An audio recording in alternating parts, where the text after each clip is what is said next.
Okay, we are recording. Oh, this isn't. Okay, No, this good, is just 'cause I'm testing the. Okay, thing. good. You can eat. Definitely want to wash my Okay. hands. Look at this wish chip. It's half broken.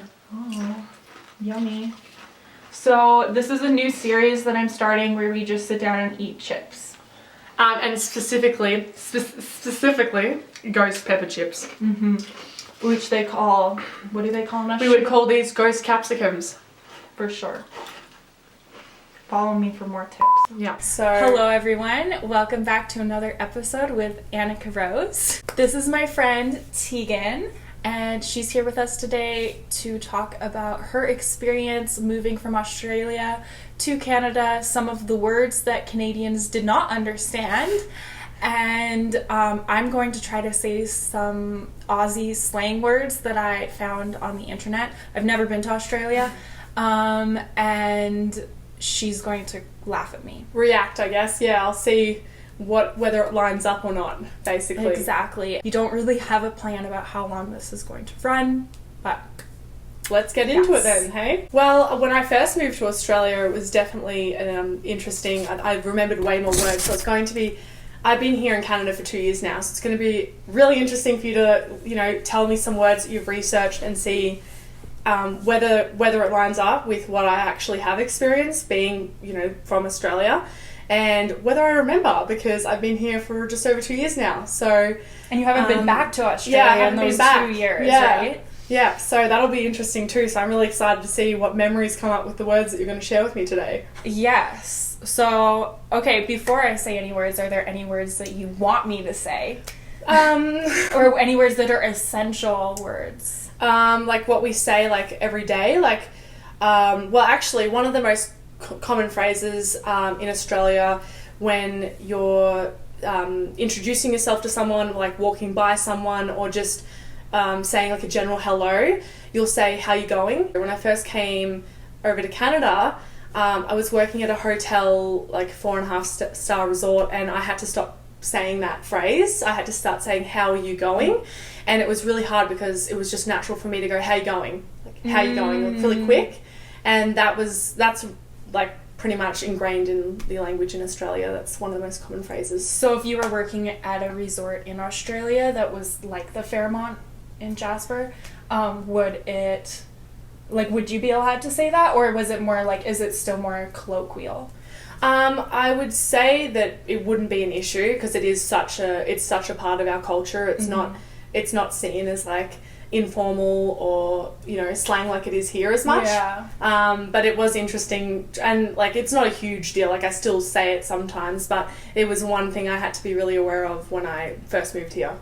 And also a lot of people, it's a very fast phrase, "How you going?" Yeah. So sometimes people are like, "What did you just say?" Like, it's very quick. Yeah. So slowing it down and saying, "How are you going?" Obviously people have more of a chance of picking up what you're actually saying. So, yeah. And we're not expecting you to just be like, "How you going?" Yeah, exactly. I think one of the main differences between Australian English and Canadian or American English, or maybe any English, is you really like to shorten all the words you say, and we don't shorten all the words we say. Definitely. And so you're saying the same word technically, but it's an abbreviation, right? Definitely.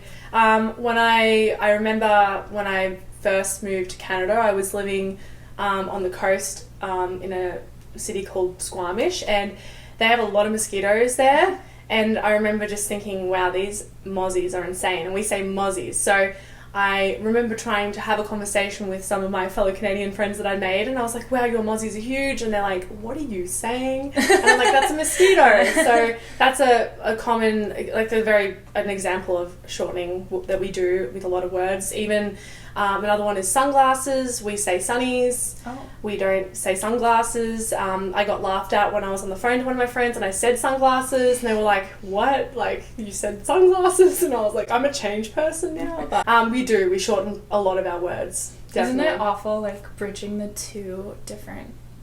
Not awful, but that's not So the right awful. word.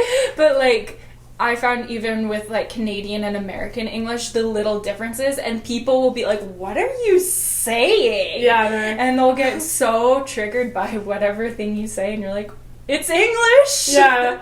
I promise! Yeah, definitely. People say this. I do. Yep, definitely. And For the most part, people are pretty chill. Like, coming over to Canada, no one's like super in your face about like what you're saying. It's more that they just generally don't understand because obviously, they haven't been taught what our slang words mean. Yeah. We watch American films, but then I come to Canada. I know what Canadians are saying to me. Yeah. But they don't know what I'm saying to them. Yeah. So, I think that's common for a lot of places too now, just because of Hollywood and whatnot, that everyone's exposed to American English to the point that a lot of Americans think they don't even have an accent. Yeah. They do. I do. Yeah. We all do. Yeah. Yes. Just because of that. That's true, and Australian English isn't as, we're not really huge in the film industry. Our films are more within Australia and New Zealand. Yeah. We don't, the other countries like Canada and America don't get as much exposure to our way of speaking and our English, so it's really interesting. Didn't you say that you were at a drive-thru and the lady couldn't tell the difference between your accent and Oh yes, so my boyfriend's from Russia actually, and a few weeks ago we went through a drive-through to get some takeaway, and she complimented both of us. She said, "Oh, I love your accent," and she asked where we were from, and I was like, "Well, I'm from Australia and my boyfriend's from Russia." And she's like, "Oh, you guys sounded exactly the same." And I was like, "We sound very different." That's great. So that was really funny. And that's true though, like, I think a lot of the time when something sounds different, and especially if you're with a group, people could assume that you're all from the same place. But most common misconception, people ask if I'm from New Zealand. It's either New Zealand or Australia, sometimes the UK, but mainly New Zealand.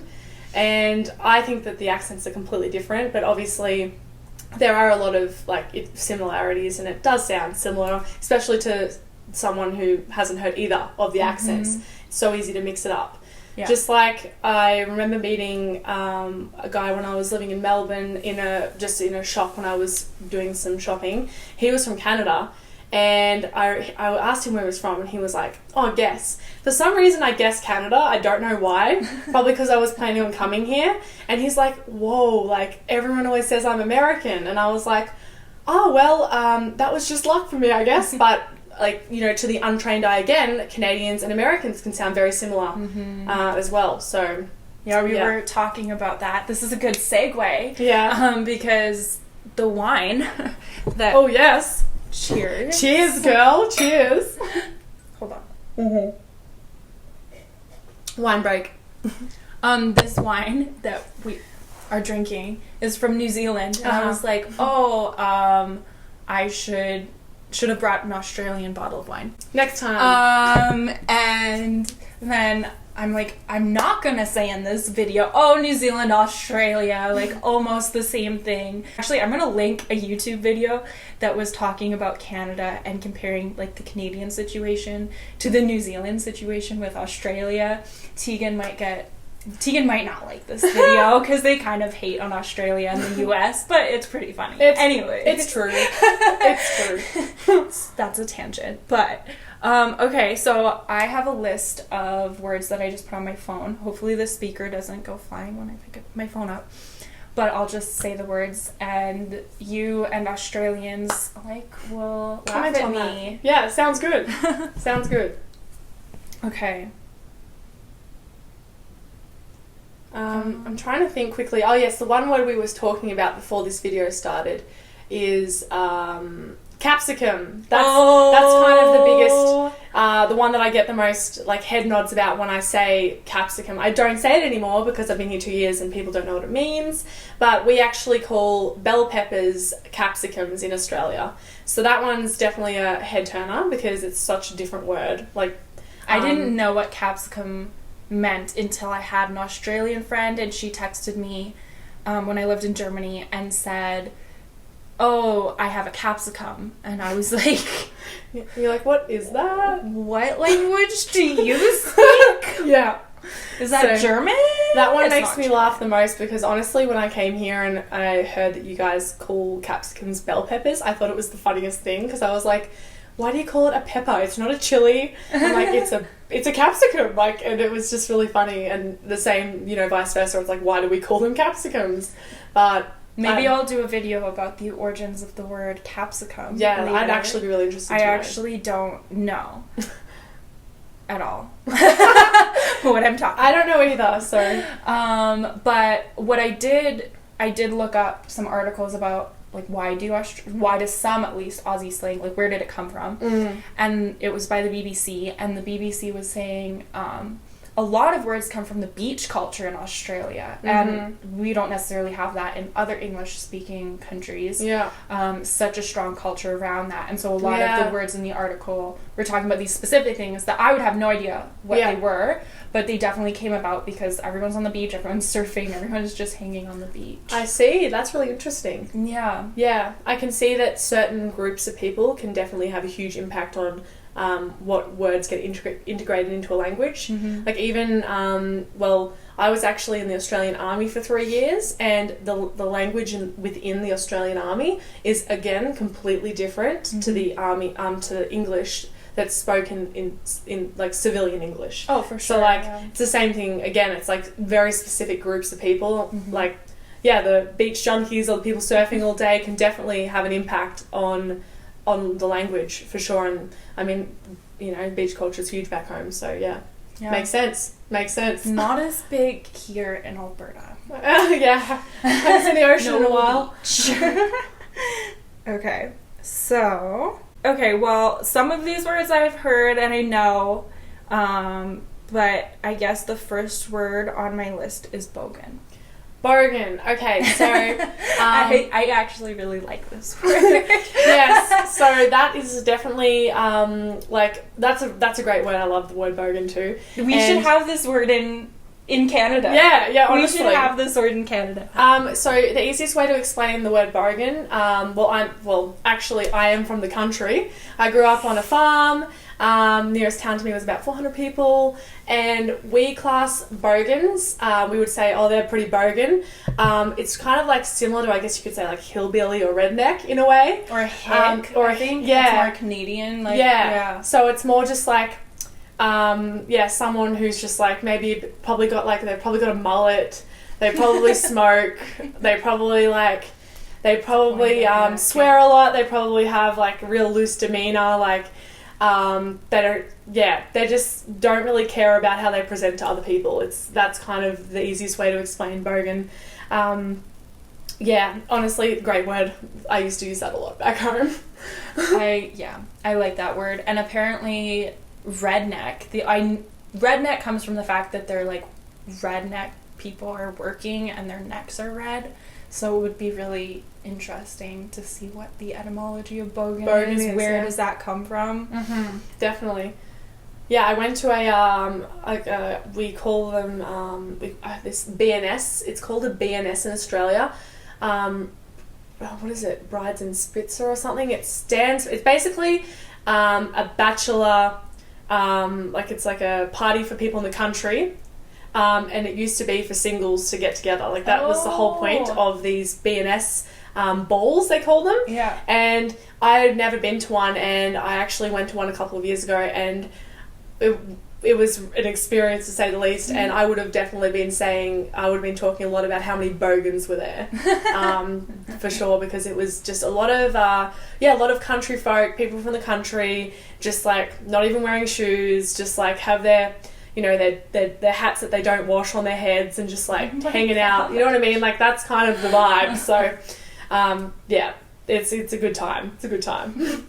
Not necessarily a bad thing to be a bogan either. It's not really like... I thought it was, like, you wouldn't go up to someone and be like, oh, you're a bogan. Yeah, no, you wouldn't. No, you wouldn't do that. But most of the time, I used it in, most of Australian culture is based off sarcasm. So it's not usually heavily calling someone a bogan's more for a joke or a laugh or just to explain a situation than it is to categorize a particular person, in my opinion. It's not like the bee's knees. It's not something you want to be called either. So it's not your aim in life to be called. It's not my aim. It's not my aim. Yeah.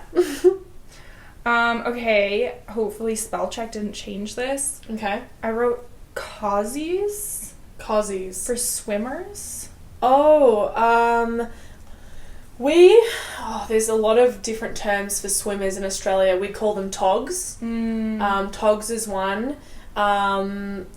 There's actually different states in Australia have different terminologies for swimmers. So there's beach culture. Yeah, there's so many different terms for swimmers in Australia.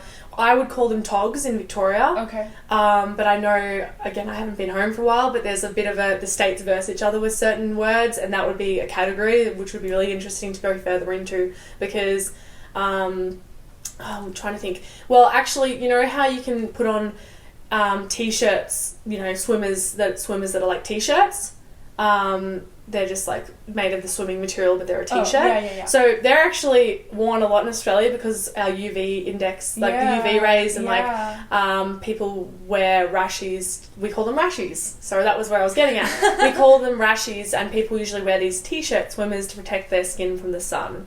So that's another interesting word, rashi. I think we call those wetsuits. Wetsuit is, that's the thicker material. What I'm basically talking about is imagine like a one piece or a bikini and imagine the material and then just imagine it as a t-shirt. Okay.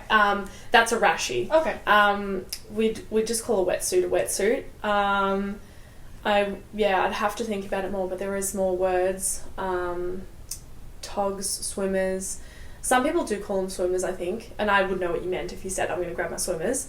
Bathers. We call them bathers as well. And that would be what pops in my head right now off the top of my head. But there could definitely be a lot more. That's cool. Yeah. Yeah.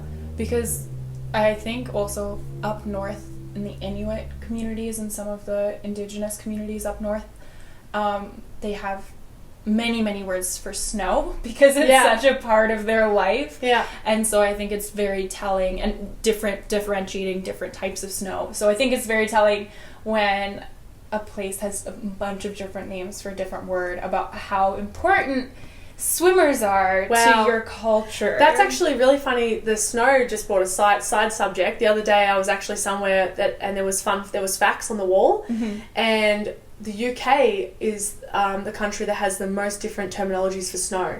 Really? Yeah. Really? So that was a fun fact on a wall, so maybe dig into that a little more, but I thought that was interesting. But it also makes sense because in the UK, slang and, you know, making up words and There's stuff. so many dialects. Yeah. So it's like they had like, I think over 400 different words for snow. I could be making it up, guys, so don't trust me fully, but it's very interesting. Very interesting. Don't trust me. Basically, don't trust anything. Throw some other words at me. Let's see what happens. So I have servo. Oh, yes. So that's what we call a gas station. Yeah. Yeah, or a service station. So it'd be like, I'm just going to go fill up at the servo. Yeah. And yeah, we don't say gas in Australia for fuel. Like, do you say petrol? We say petrol or fuel. So it's more British. Yeah, right? so we don't say gas at all. Like, even, you know, if you want to fill up with diesel or you're going to fill up with petrol or fuel, gas is not a term that we use. Okay. And then I really liked this one. It's arvo. Oh, yes. So that's another word for, well, instead of saying afternoon, we'll say arvo. Like, let's hang out in the arvo. Arvo drinks? Yeah, like, well... Did you say that? No. I'd be like, oh, I'll be free this arvo. Free this arvo. Or you might have, like... I don't know if we say arvos, but actually when sometimes for a morning break at work would be like, hey, I'm going to go for mornos. Oh, really? Yeah, so it'd be like, hey, I'm just going to have mornos now. So that's sounds a little bit like mono. Yeah, a little bit. Just gonna go for some mono. That's what we say. Arvo, I don't know if we say that. I can't remember if we say that for like an afternoon break, but usually it'd be like, yeah, I'll be free this arvo. Let's hang out this arvo. We'll see if I'm free this arvo. We use that a lot. Yeah. Cool. Yeah. I have muzzed. Muzzed. For messed up. Like I'm muzzed. Is that... I haven't used that, but what would we say if we're going to get... So you're, like, talking about, like, getting, like, having a, like, drunk, or are you talking... No, like you messed up. Like you messed up something. Like you messed up at work. No, I haven't heard the term muzzed. As I said, maybe it is something, maybe it's used in Western Australia or something, I don't know. But I would say like, stuffed up, like, I stuffed up, or my bad actually would be another common phrase. Like when I stuff up, you're like, oh, that's my bad. Yeah, we say that here too. Yeah, or just my luck, or just my luck that happened. I guess we'd, fucked up there or something, like we swear a fair bit. Actually, this is similar to a word, this is a similar type of word that was brought up a couple of weeks ago. I was hiking and a girl that I just met, she had an Australian friend, and she's like, what's the word you use when you make a mistake? She actually had this conversation with me, and it took me a while to think of it, but we say dodgy. So like, dodgy doesn't necessarily mean you did something wrong, but maybe you did it quick, like you did a dodgy. So you might have just like skipped a couple of steps when you might have usually had extra steps. So you'd be like, oh yeah, just did a dodgy there, or like, that's pretty dodgy when something doesn't look quite right. But then it's like not necessarily bad because it doesn't really incite action. It's more just like a statement of like, that's dodgy, but not a big deal. Like, so we use that word a lot actually. So she said, we need that. Yeah, it's good. We need that word. Dodgy all the time. Yeah. Oh, that's really dodgy. Oh, you did a dodgy, or whatever. That's definitely something we say a lot. Yeah. Okay, so I'm gonna butcher this because my phone's not on right now, but something about taking a dozer or smoking a cigarette. Smoking a cigarette, a durry. A durry? A durry. Yeah, so we would say, I'm gonna go have a durry. Durry, yeah, or pop a dart. Dozer? Doozer? To be honest, yes, that's probably, I would say, like, I actually don't smoke, so I don't know all the smoking terms, but there's so many. And durry or dart, like actually I'm going to go pop a dart. Oh, really? That's really common for going to have a smoke. Hey, do you have a durry? Like, can I have a smoke? I'm probably not the best person to talk to because, again, I don't actually smoke, but there's hundreds of terms and so many terms. For all I know, they use those terms in Canada for smoking. Yeah. I mean, I don't think they use them, but if you're a smoker, let me know in the comments. From any country. Let me know if you've heard those terms. But yeah, pop a dart's pretty funny. I like that one. Okay, so I wrote down dags for pants? No, for... Okay, let's have a look. For goof. I wrote dax. Dag. Pants. Dax. Tracky dax. So we call sweatpants, we call them trackies. We call them trackies, but I would say, like, I don't know, usually you'd say like tracky dax. Maybe not dax by itself, but could also be used. And yeah, dag is like the next word that you had on the list, which I wasn't really sure what you were talking about, but dag is like, you're a dag, or like someone who's kind of goofy, or like what a dag, like maybe someone who's always just like, seems like they have one extra leg, or like they're not the most coordinated as well, like, oh, you're a dag, you know. It's just more of a it's more like a joke term you'd probably use to somebody who's just like, you know, just it's also like, oh, just so them as well, like, what a dag, or like I don't know, I think that's the best way of explaining it. Cool. Yeah. So many words, and you're being like so specific. I love it. I'm so happy right now. I'm glad I'm sharing some insights here. Hopefully some people are getting something out of it. I have bog for poop. Yeah, actually, bog. That would be a term. Yeah, I mean, I don't know if I personally use it, but yes, it is a word that people would use for a poo. Like at the morning bog or something, like maybe after drinking or something. What else would we say? Take a dump. Would say take a dump. They say that here too. Okay, cool. Yeah. Okay. The universal language. That's universal, not Australian. I mean, honestly, what would I say? I would just honestly say I'm gonna go take a shit. Really, that's pretty. They say that here. Yeah, that's also a thing we say here. So, but bog is it's a universal language. Universal. Yeah, but bog is that is a term you could use for going to do a number two. Yes, that is true. Mm-hmm. Yeah. Okay, so you might have seen the other one about crying or sook. Oh, yes. Okay. So what is sook? Stop being a sook.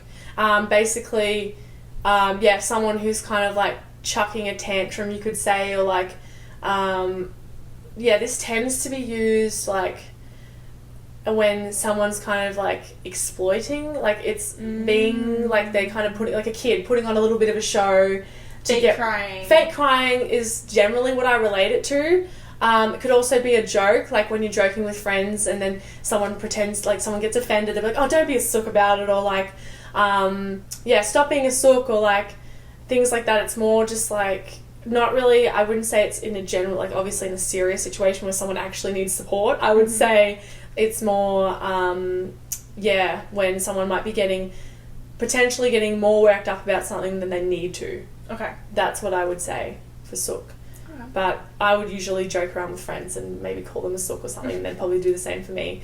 Otherwise, I do recall my mum calling me a sook sometimes when I was a kid. So thank you, Mum. Thank you very much. Shout out to Tegan. Shout out to my mum for calling me a sook when I was sad about things. No, probably chucking a tantrum or something that was a bit out of line. That's probably why she called me that. So yeah, that's that. Nice. Kids do that. Kids do that. Yeah. So I have nippers. Nippers would be a term that we'd use for people who are at the surf club. So like nippers are usually the younger, like the juniors, lifesavers, junior lifesavers, nippers, I think. It's beach slang. It would be beach slang, yes. So I didn't actually grow up on the beach. I wish I did. I grew up about an hour inland, so I didn't ever I would not consider myself a surfer at all. I can maybe stand up on a board, but that's it. Not a surfer. But nippers is beach slang for sure, and I would say that usually it's like, I remember it being linked to junior lifesavers. So there's the surf clubs, and the nippers are usually like the junior group, the young kids who are learning all the skills for like surf life rescue and things like that. Okay. Yeah, so it's usually associated with like a club. Okay. A surf club. Yeah. Okay. And then okay, so my last word I'm going to do is thong. Oh yes, that one gets people laughing for sure. So we actually call thongs, when we say thongs, we're referring to flip-flops. So that one gets people laughing when I still say that, because I don't wear thongs enough here to change it, but I'll be like, yeah, where are my thongs? And then people kind of second look at me like, you want me to grab your underwear? And I'm like, no, my shoes. We call them thongs back home. And side note, but this is fun fact, in New Zealand they call them jandals. Oh. Yeah, so that one gets me laughing because my New Zealand friends, we kind of compare words too, and jandals is, I think it's pretty cool, but it's a really interesting word, but we call them thongs. So we do regularly get looks and people confused about what we're talking about, but we are in fact talking about our shoes. Yeah, but we still call a G-string a thong back home, or a G-string, or a G-string actually. I don't know if you call them G-string here. I would know what you're talking about. Yeah, so we would still call our underwear a thong as well, but we would say thongs, like, so when we're talking about shoes, can you grab my thongs? We would not abbreviate underwear. So we could keep going for days, couldn't we? Honestly, apparently so many words. Learned a lot. Yeah. So many words. If you think of more words, trust me, I'll let send them me to know. you. And maybe if you all enjoy this video, Tegan can come back and do a video about what she wishes she knew when she moved to Canada. That'd be good, actually. And we could do a different, the culture shock or something. Yeah, we could do a different video, depending on what people are interested in. Yeah. So let us know in the comments. Yeah. If you want to follow Tegan, her Instagram is linked below. Is there other places where they should follow, or do you want me to put that in? No, honestly, Instagram's really a good place to go. My content is very different to this, but feel free to follow me on there, and even just send me a message about this video if you want to chat to me about some Aussie slang. But otherwise, this was so much fun, so thank you so much for having me on your channel, Anika. Yeah, thank you, it was Tegan. Awesome. Yeah, you can make it. Yeah, cheers to that, hey? Oh. Yeah. Let's go drink some more wine now.